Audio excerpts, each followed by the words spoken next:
Art the Clown is like a new horror icon. He wants to dress up as a real guy who murdered 9 people last year. Oh, you're not doing that? This is an iconic horror character.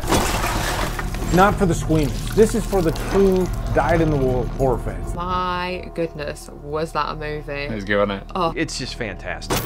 I am ready. This movie adds in a ton more plot, ton more kind of character work. There's just more of everything. Please welcome Art the Clown. This is by far one of the goriest, nastiest, most violent horror films I have seen in a very long time. And I loved it. Oh my god, are you still watching? What the We finally have the sequel, Terrifier 2. Hold on. Oh my god, this is too much.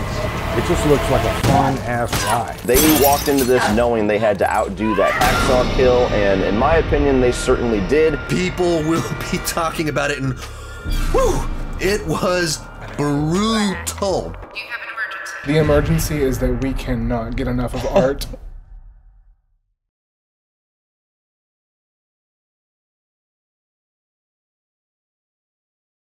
When looking for the king of podcasts, you're at the wrong channel. Well, excuse me! Looking for good ideas for life? You're far from good hands. Hey, bud, what's your problem? If you think the listener is always right, you're far from the right place. Out of order! Even in the future, nothing works! Hosted by a Northeasterner by birth, but a rebel by choice. Are you threatening me? If you want a host that floats between love and madness, and we know the night is always gonna be here anyway. Thinking of you's working up my appetite, looking forward to a little afternoon delight. then play on and listen to Crazy Train Radio. All right, guys, listen to this blues riff and B. Watch me for the changes and try and keep up, okay?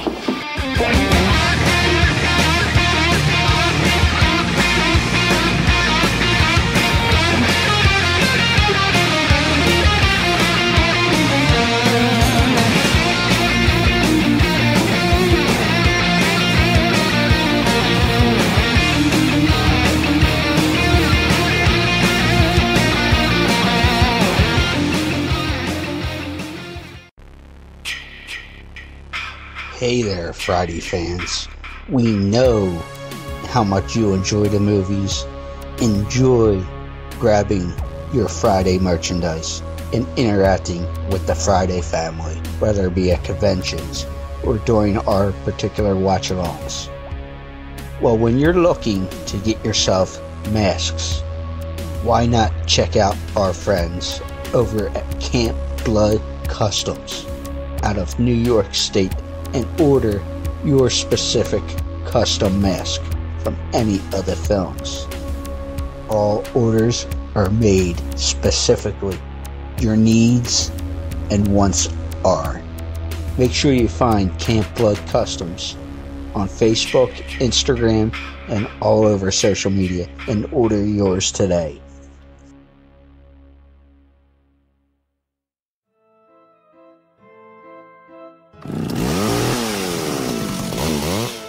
Hey, boils and ghouls, David Howard Thornton, Art the Clown himself, and you're listening to Crazy Train Radio. Choo choo! Yeah, yeah!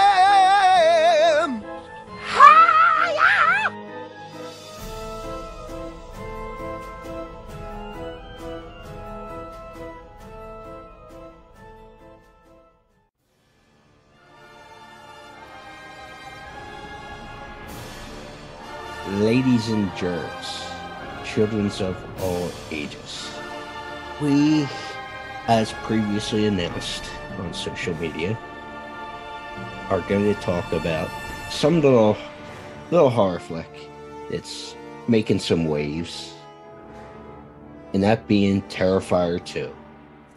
And obviously some numbers were reported between 8 and 850 theaters that it is out now as a recording. But according to Mr. Leone, who I spoke with this morning, and the interview will be out before this review probably, the number is close to 1,000 theaters. So kudos for an independent film, unrated, mind you, being released. And I decided to bring a cast of characters together to talk about this. First voice, she is the part of the Emerald Isle, or however the saying goes.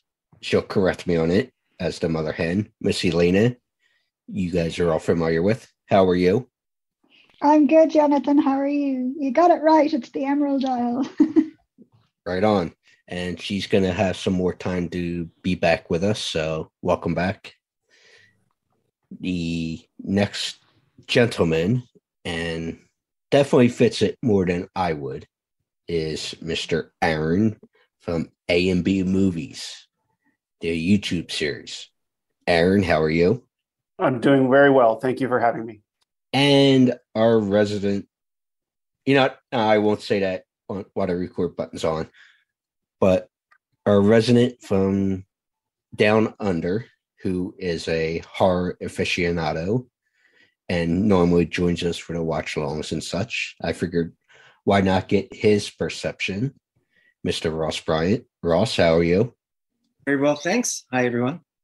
I got to ask, because I was kind of poking fun, but in a good way, as you were jumping on.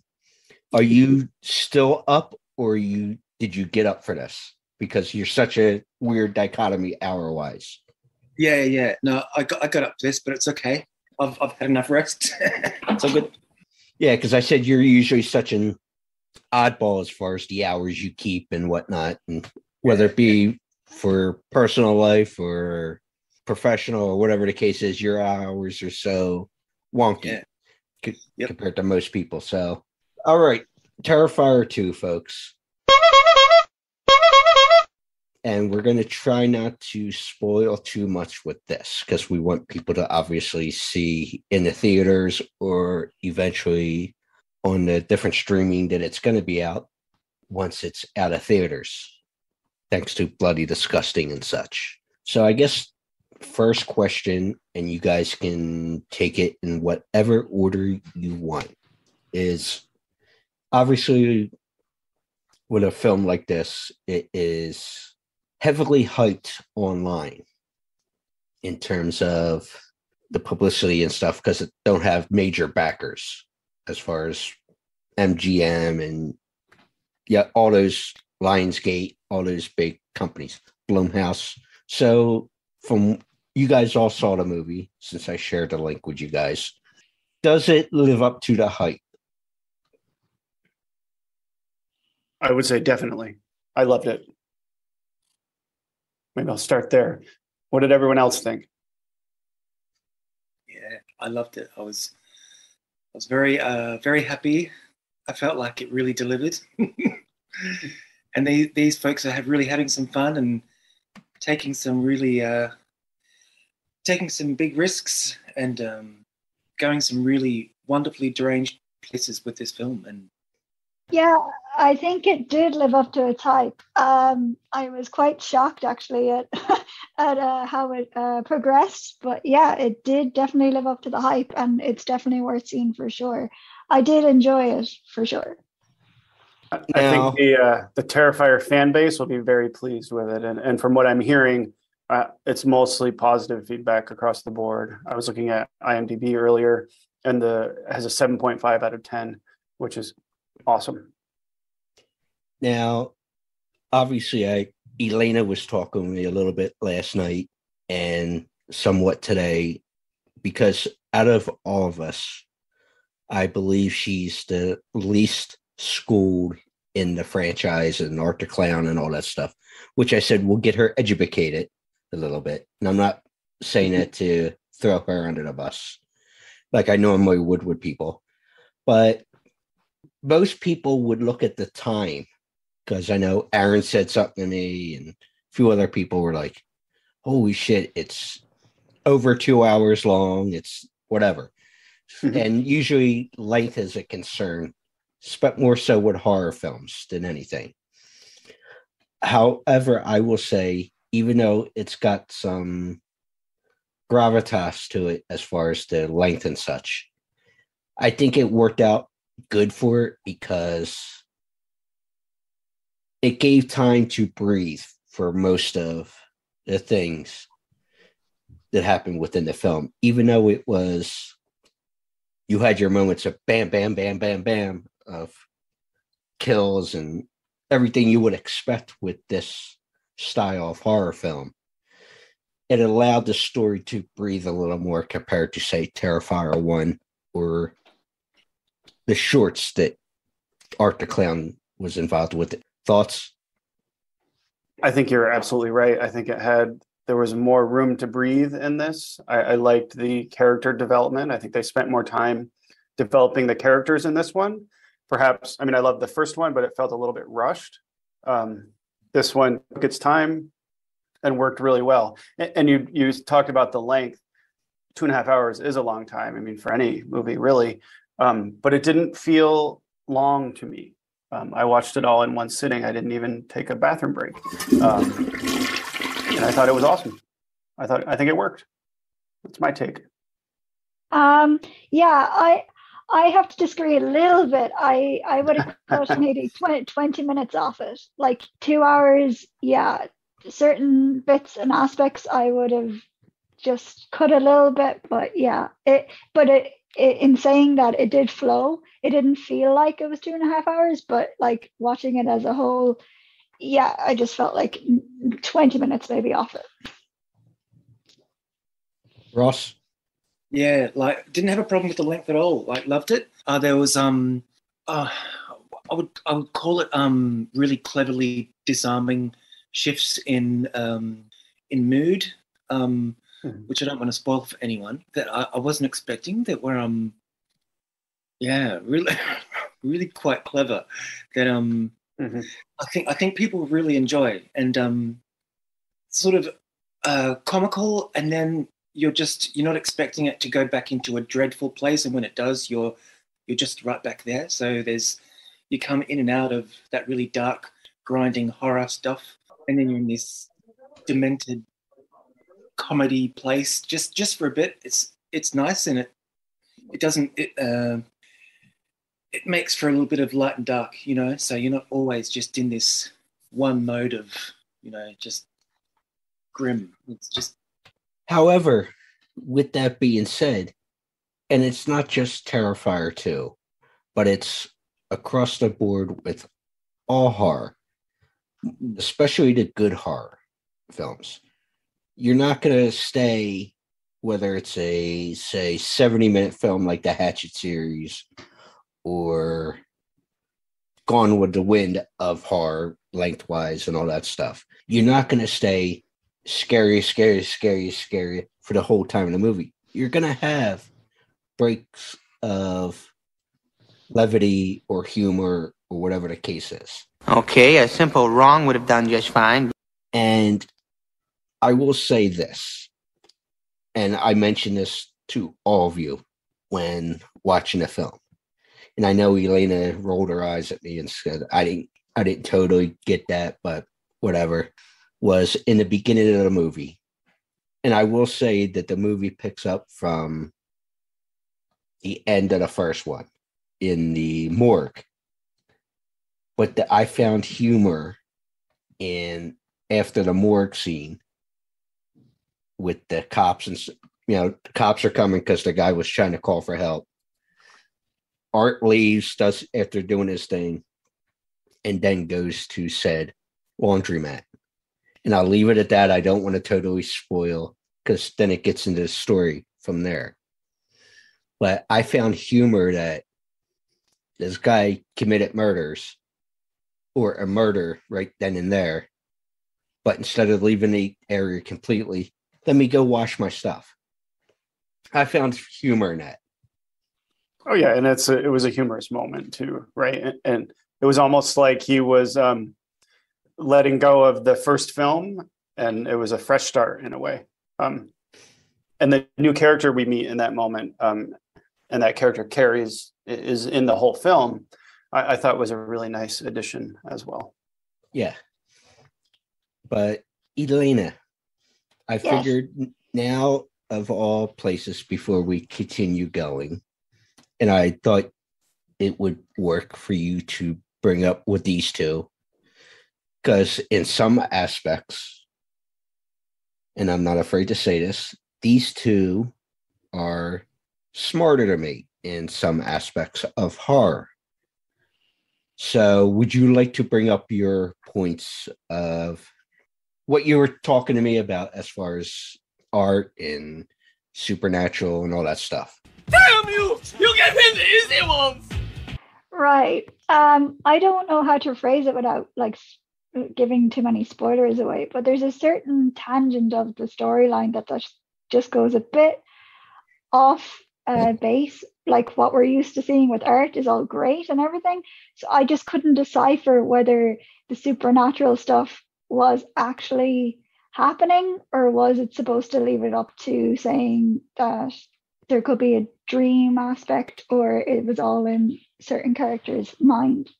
And in like how it made the film flow, like you said, I agree that there was moments to breathe and stuff. Just that aspect, it just seemed a little bit out of place, and I can see what they were doing to make it new and fun. I like the psychic character. I like the little bits. I just couldn't get my head around whether the stuff was actually happening or was it in someone's mind. Would you guys like to address that? To me, that sounds like a very exciting and interesting dichotomy. Like, I just love that sort of messed upness of characters being in a state of not knowing. I just love that sort of not really knowing whether it's really happening or not. I just love the fact that you're able to depict that chaos and to watch a film and be asking that. And I kind of like that personally. Yeah. I like having those elements in there and not really being able to tell for sure, just questioning and Yeah, I must say I really liked that as well. The not knowing 100% what's real, what's supernatural, what's sort of mystical, what's really happening, what's in their heads. But I also think, I guess it worked for me. I would like to go back and rewatch. In fact, I can't wait to rewatch it. I was looking today how soon I could pre-order a copy of it. But yeah, I don't want to give anything away for those who haven't seen it, but I liked it. I was just going to say, I'm one of those people when I watch a movie and I get so confused and I can't figure it out, I go straight to the internet and I go, oh, this movie typed in blah, blah, blah, explained. And then I want someone to physically tell me, like, did I get it right? Or is my interpretation valid? You know what I mean? It's like, it's not that I didn't like it. I just thought I was being so confused. And just to know that I'm not the only one who was confused would be a good thing. Yes, Mulholland Drive comes to mind. I don't know if you've seen it, but I have. It's a brilliant movie. It is. It's a great one. So, obviously, would this be a film that you would... And I told Mr. Leone this morning that, respectfully, this was came from a twisted mind in terms of a complete mind fuck with all the supernatural and everything else that goes with it, which he laughed and goes, goal achieved. But how would you guys compare the first one to the second one, besides the length of time? I'll go first here because it was a while since I saw the first one, but there's definitely drastic differences between the first and the second one in regards to there is more time, like you said, to explain the characters. It's not just bam, bam, bam. Art is on some killing spree for no reason. Like there's more things going on. There's more, I I'd say, creativity. There's like more kind of giggles. One scene comes to mind, not too many spoilers, where he goes into the costume shop, and that made me laugh. So I did enjoy that. I like that they gave enough time to the other characters as well, as opposed to the first one. And yeah, for shock factor and differences to his tendencies or how he dealt with the victims in the first one, he definitely upped his game, I will say that. For sure. Yeah. I kept thinking, Ross, not to cut you off, but I kept thinking about, the one kill in the first one where with the saw. I kept thinking when the movie started, like, how are they going to top that? And there is one kill in the movie that I think they did top that. It's a bit extended, disturbing, but very well done. And the effects were great. And I was telling Damien this morning when we were chatting during the junket, was between the first one and this one, it's amazing how much it seemed to, or I should say, him and his band of merry men were able to get the most bang for their buck. Because the first one, I know he's publicly said this, he shot it for $35,000, the first one. And it was $50 all in with the effects and all that stuff. I don't know what it was here for part 2. I would assume it was a little more money. But it seems like they spent, say, easily $500,000 to $1 million, you would think. Or even maybe a couple million for what you get on screen for the films. Would you guys agree with that? Definitely amped up, yes. Now, it didn't look like there was any CGI. It looked like all practical effects to me. I don't know that for sure, but that's how it appeared. Yes, that they went practical for everything. But it just seemed like they were able to get more bang for the buck, that's for sure, in the product that you got on screen. Yeah, I'd agree with that. But I'm curious to know, and I don't want to drag this out for hours and hours, even because then we'd start spoiling and all that fun stuff. But the acting and the storytelling of this movie reminds me of 70s and 80s horror films. Some like early Halloweens, early Friday the 13th, Nightmare, all that stuff.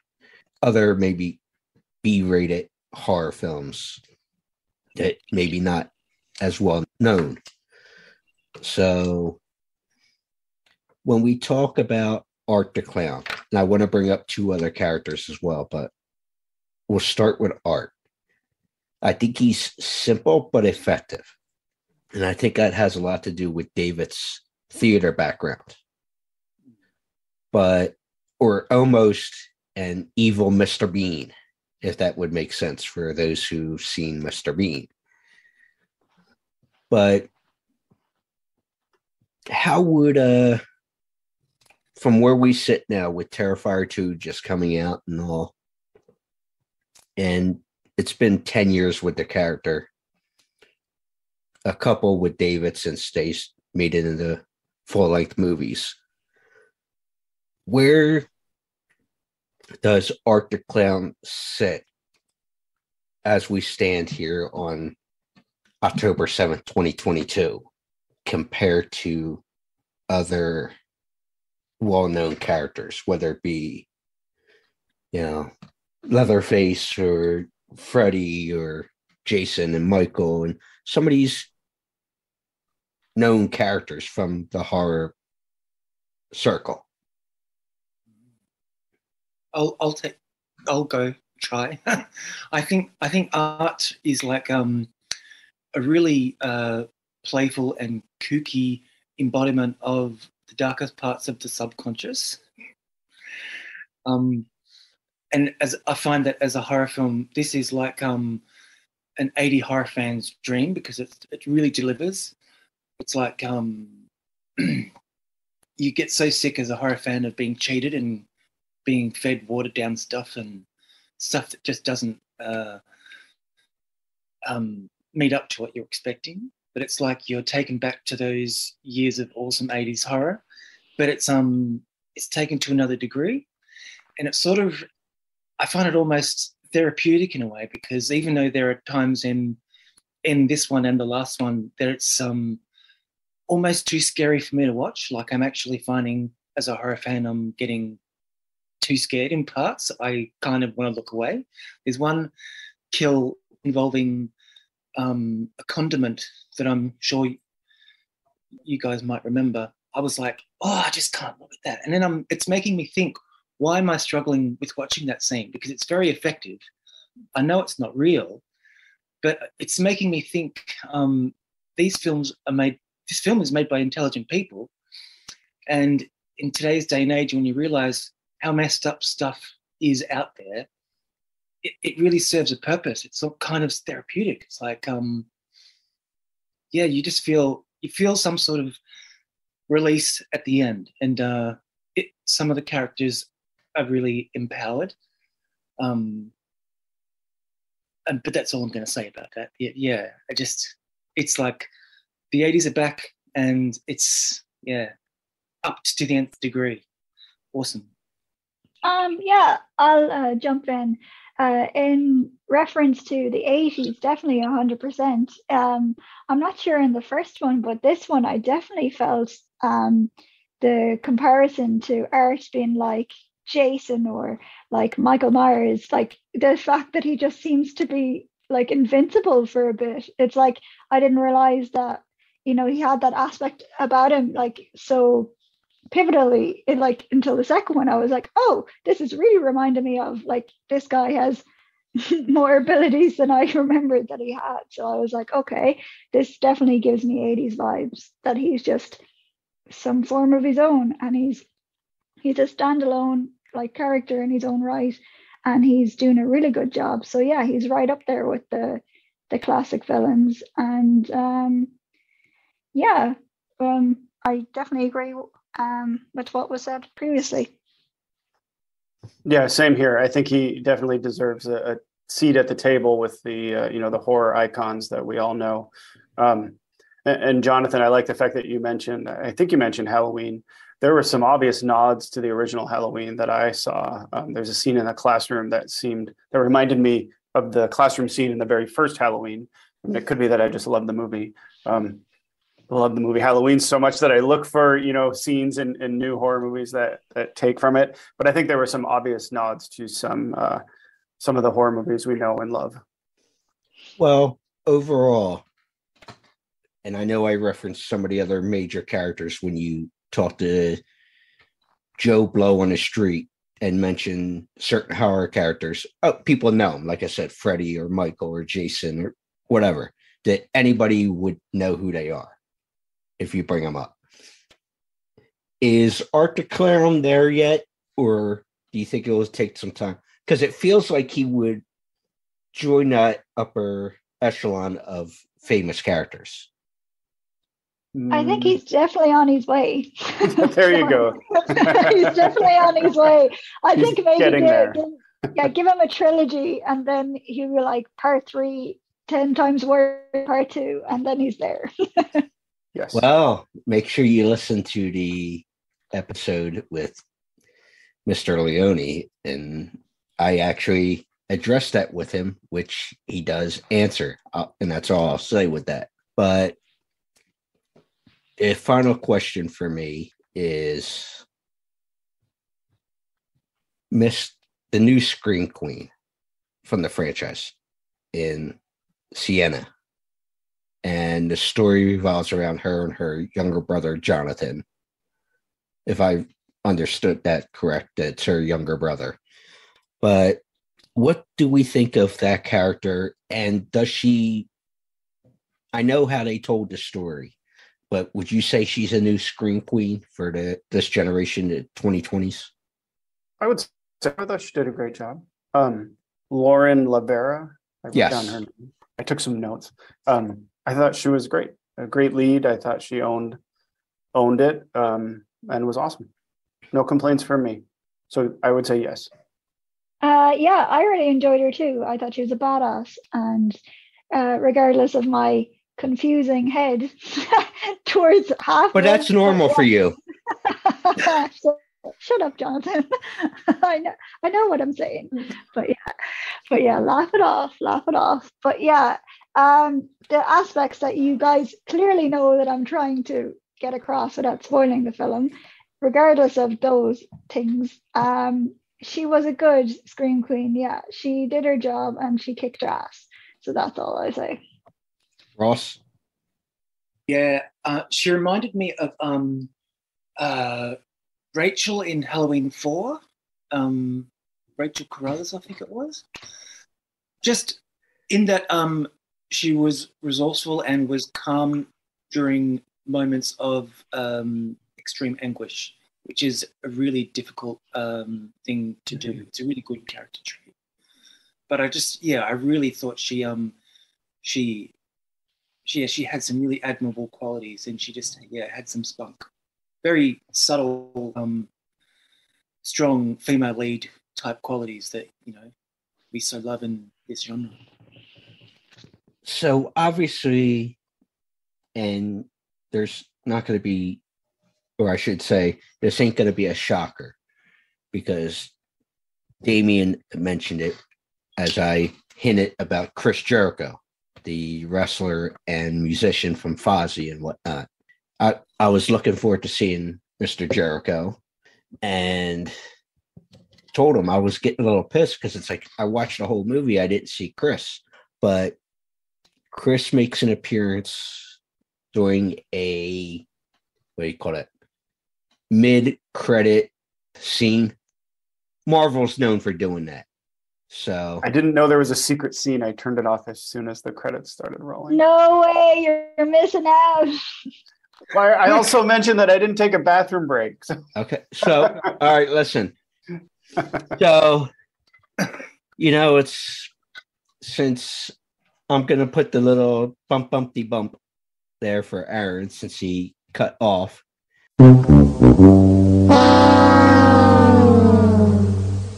But I can understand logistically there for having to go tinkle. So, Elena and Ross, did you guys? I know Elena did because of something she said to me as far as the scene. So, what do you got to say about that? Because obviously he embraces that. The director embraces that? Yeah, the way during the credits, the mid scene, and how it completely wraps. Oh, okay. So it's an intentional continuation to the story. Yeah. It wasn't just it's not like a fun boom. Okay. How to sum up my honest reaction to that scene? It's definitely a surprise and a shock, and adds to my confusion. But I enjoyed it. It was cool. The effects were cool, and I know you appreciated the food tray. Get in my belly! Yeah, appreciate is an interesting word for that. Oh yeah. and by the way, I'm gonna say this publicly because he's on mute. I love Aaron's reaction to as we talk about this, like what the hell kind of. What did I miss? I was just going to say, what did I miss? Yeah. Yeah, you missed that big time, Aaron. Off the record, right? When we're done recording, you guys will have to tell me what I missed. Okay. Oh yeah, I'll describe it in great detail. Yeah, we'll clue you in. That's fine. So awesome. But Ross, what did you think of that whole way to put a bow on everything? Yeah, well, I love that you used the word bow because it was like having the best Christmas. And then at the end, you get another present. It's like it's a gift, and it just keeps giving. And I'm like, it's a gruesome one, but yeah. I mean, look, in a very Terrifier way, it's like yes, more gifts. Yeah, but it does open it up for, and as you'll hear on our chat, it'll be released tonight. It does leave the door open for part 3, and it also kind of puts a bow on the story they told in part 2. Yeah. And it adds to the supernatural aspect if we are supposed to believe that it's actually happening and not in people's heads. So he is some sort of invincible Michael Myers, Jason-esque standalone entity, I guess. Yeah. I will say this with that. It's amazing. And you'll see it when you see it. It'll make sense. But I just find it funny that it was just a head. And that's all I'll say.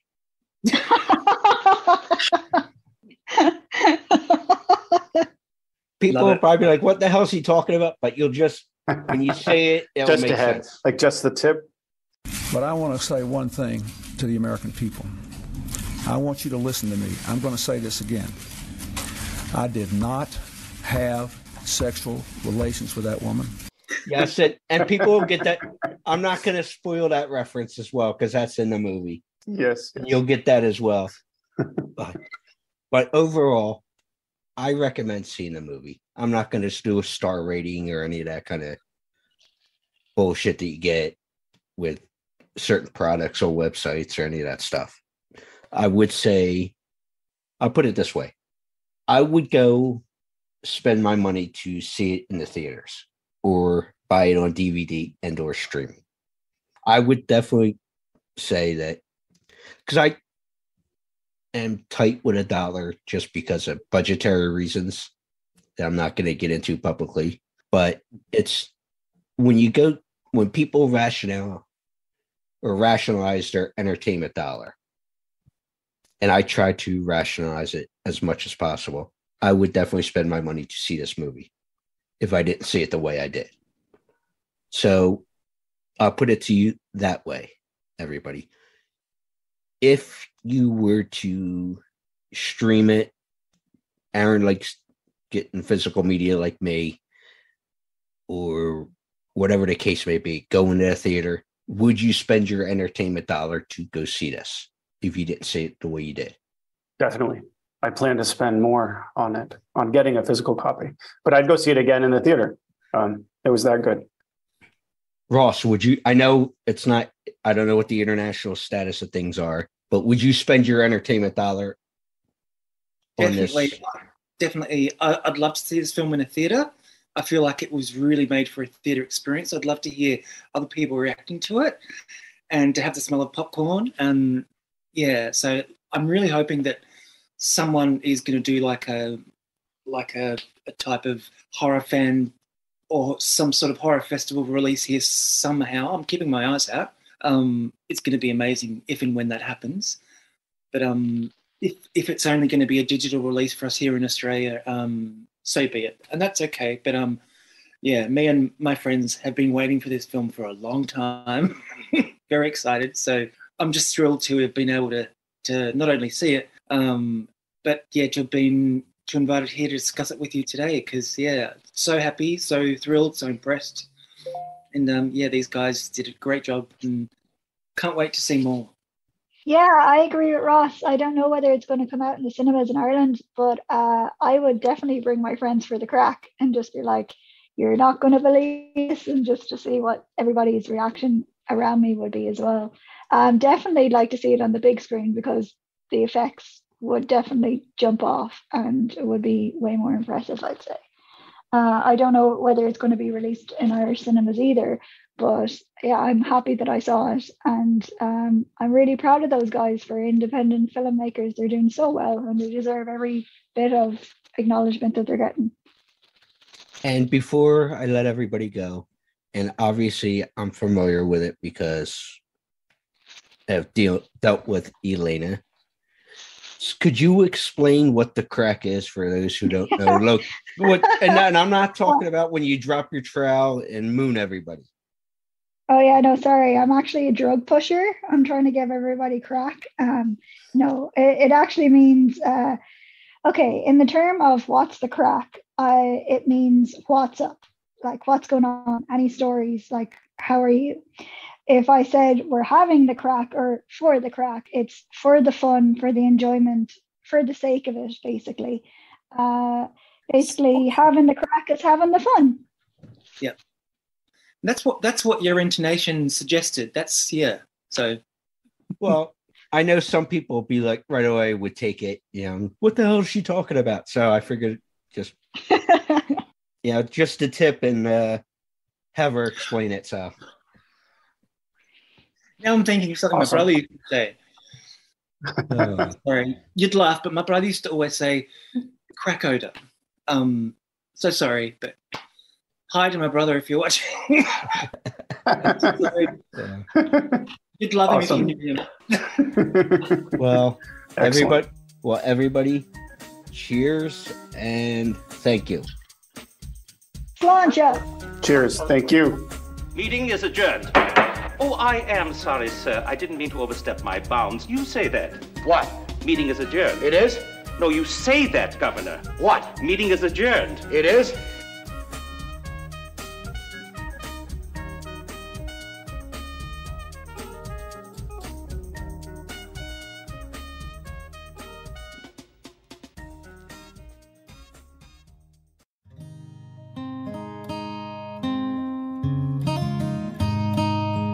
Are you annoyingly even keel? E-methamine could be right for you. I have a disease, alright? I need help! E-methamine lets you get gagged up on whooped chicken parts without yellowing one's teeth. Yeah! Contact your doctor today if you experience the following. Oh my God! Increases in blood flow, boost in testosterone, ending of erectile dysfunction. You're naughty! This medicine is made for extreme cases of being keel or having extreme depression. Oh, come on! Side effects include fits of rage, acne, bleeding in folks around you, whooping cough, hallucinations, comas, trouble swallowing, decrease in semen, increasing amounts of selling yourself, amnesia, night terrors, higher mortgage rates, and increased sensations in not having suicidal urges. Oh my.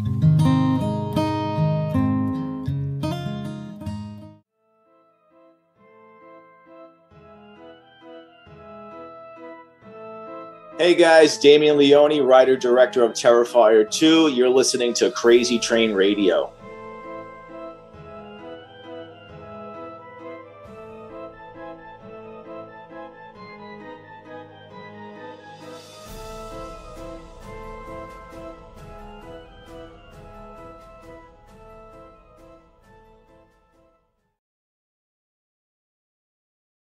So, did you figure out what you're dressing up as tomorrow?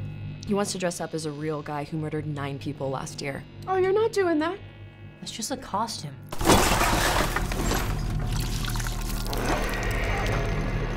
You think that guy's still out there? What's up with you and this clown all of a sudden? You're like obsessed. They never found his body. What if he decides to come back here? I wouldn't worry about it. Wait a minute, aren't you that guy from the costume shop? Sir, what are you doing? It wasn't me. He was covered in blood on his shirt and his hands when he got here. I'm telling you, it was him, Allie. Right down to the little black dot on the tip of his nose. You're really weird, you know that? I believe him. About what? Something really bad's gonna happen tonight. No, I know when Jonathan's lying, okay? I could hear it in his voice. Something's wrong. Look, we're gonna have fun. Stress-free environment. Yep. Speaking of surprises, kids, we have a very special guest with us today. All the way from Miles County, please welcome Art the Clown.